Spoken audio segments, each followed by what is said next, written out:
journey. No, I've just been abroad. My school is called Menntaskólinn á Tröllaskaga, and it's our upper secondary school, just like MS. She was talking about. It's a younger school than MS. It started 2010, and pretty much just from the start, or after 1 year, we started flipping, and that was economy. How do you say it? Economy. Because we don't have so many students, and we couldn't fill the classroom, and then we didn't get the money from the government, so we filled the classroom with students from all over the country and now all over the world. So our teachers had to find a way to teach students in the classroom and out of the classroom, because it's all the same classroom. You understand? Mm-hmm. So we have, what do we call fjarnemar? Distance learners in the same classroom as the students who are with us. So we had to find a new way to do this. Usually distance learners are in special classes, but we put them all together, and they work together also. So that's why everybody in my school is a flipper or flips. We use the learning management system Moodle, and it's a good system. It changes regularly, and if you know how to use it, you can use it. But we don't use that only. Most teachers, I would maybe say all teachers. Yeah, all teachers use Facebook. We have Facebook groups, and we communicate with the students through Facebook. Because we cannot communicate with the distance students in the classroom, we communicate with them through Facebooks any time of the day, any time of the night, whenever. So, it's a lifestyle. All teachers have a YouTube channel, because it depends, but most of us use videos, but not everybody, and you probably everybody, but not everybody does it at the same amount. And the teachers use various teaching programs, apps. Last unofficial count was over 100, but none of us are doing it the same way.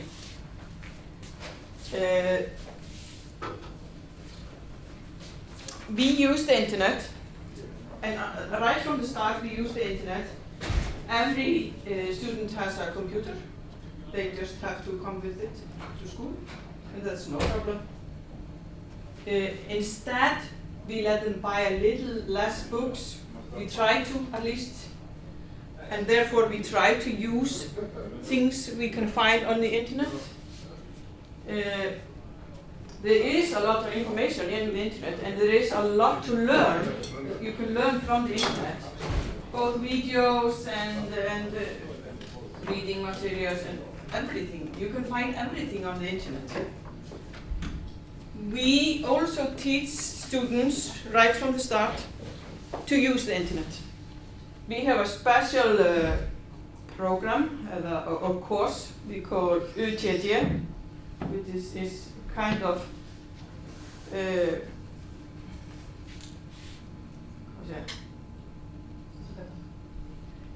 it's a computer class who teaches how to use in the internet or and how the school or the system, our system works. And there we teach them to use some kind of programs, some apps, and a lot of programs and apps, just to get to know them. And we also teach them about the internet, how to use the internet.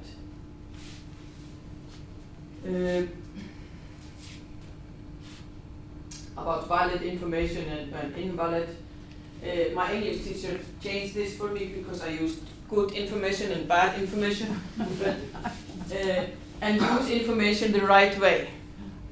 And we have penalties if they don't use information the right way from the internet. And we have to teach them that. And teach them that there are some bad informations we cannot use on the internet. And usually they are quick to learn that. None of us flip the same way.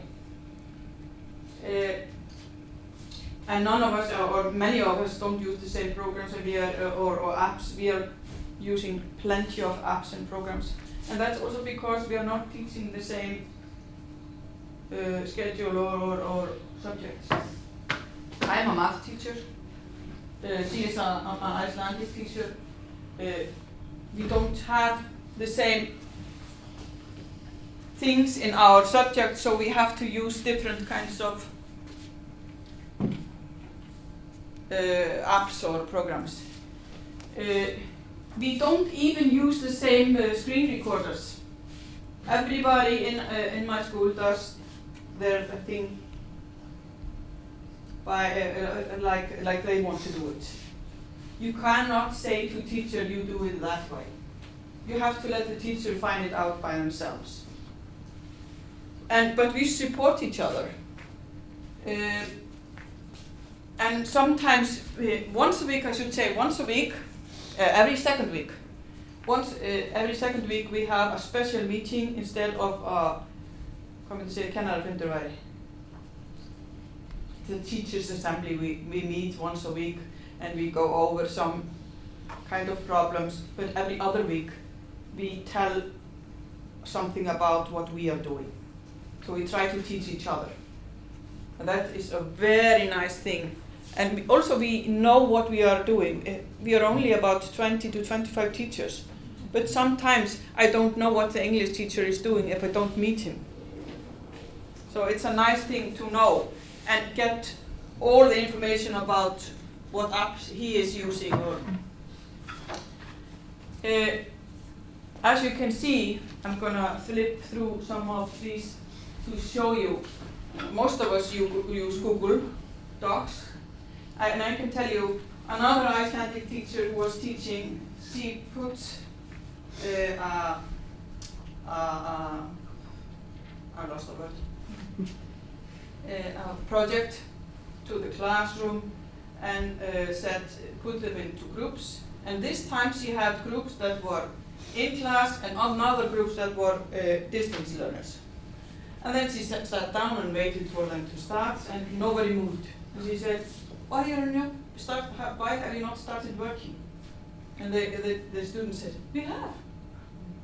They were just sitting in the seat and they just started working. Didn't have to move. No, they don't have to move. They were just started working on the computer. So our students learn right from the start how to use this system.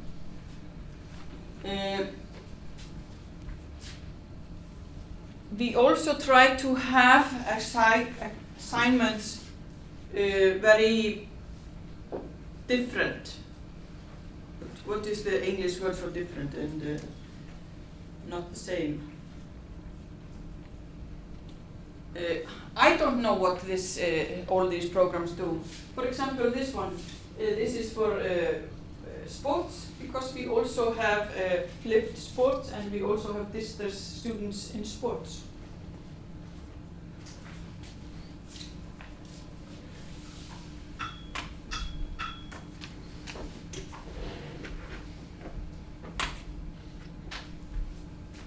All the students use laptops, and we encourage students to use the internet.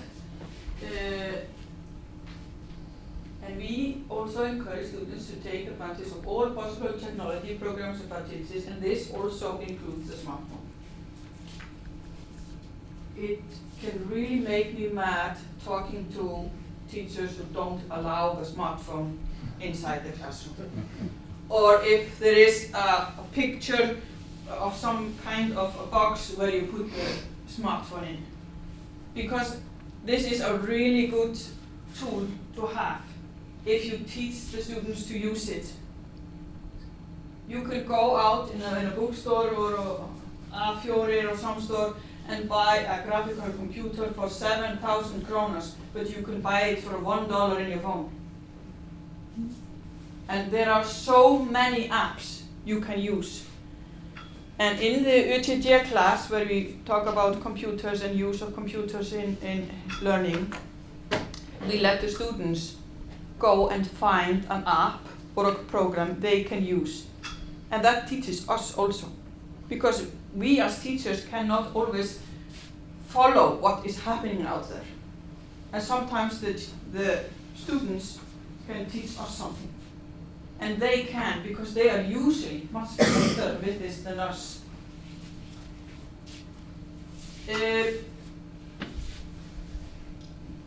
We try to do this with different kind of projects and multiple ways to hand them in. That's an objective. She, as an Icelandic teacher, doesn't always get essays. She also uses Snapchat or videos, cartoons, anything. Because we know that there are not all students who like to write everything down. For example, if you are an English teacher and the students are supposed to read a book and you let them, you have to check if they read the book, and then they have to write an little essay, everything from the book. But you can also do that in a video or make a cartoon. You as a teacher are checking if they read the book, right? And or understand the book. You can get that information with a cartoon or a video or anything. It doesn't have to be an essay. We use formative and continuous assessment. So there is no final exams in May and December as is usual in these kind of schools. It's a 3-year school. It's based on a new system we have just started with last year. But we started early because when we started there was this recession here, so it was put on a hold, this new school reform, but we started then. So it's always been a 3-year school? Yeah, always. Okay. So, and the problem, maybe we discuss this later in Icelandic, because there are always this problem that you have to put everything that was in 4 years into 3 years. Mm-hmm. You don't. You just start thinking with education as a new one. Because I am 46 years old and I probably took Math 103, which is now taught in most schools. It's called Math 103, it has some other name now.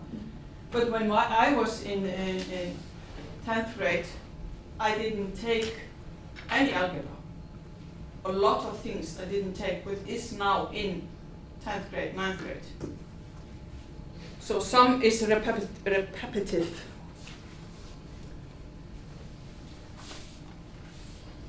Finally, we do expect our students to succeed or to be better at this than we are. And we're not afraid of it.